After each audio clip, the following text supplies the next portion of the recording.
நான் என் பொண்ணுக்கு மரியாதையை சொல்லிக் கொடுக்கலன்றியா? நான் அவளை கெடுத்து வச்சிருக்கேனா? ஆமா, கடந்த சில நாட்களா நீங்க நடந்துக்கிற விதம் இருக்குல்ல, அது உங்க பொண்ணையும் பாதிக்க தானே செய்யும்.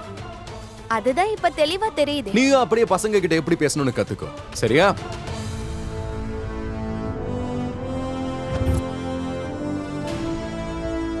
இவ மரியாதை கொடுக்கறாளோ இல்லையோ, எப்படி இருந்தாலும் இவ என்னோட பொண்ணு.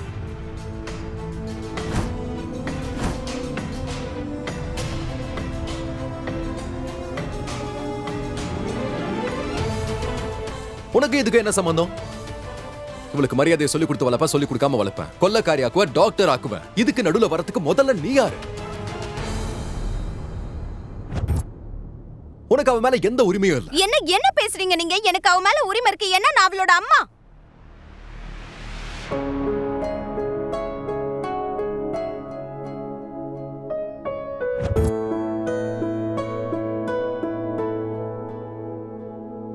Anything else? ஏன் அமைதியாயிட்ட? மனசுல இருக்கிறது இப்ப வாயில வந்துருச்சுல?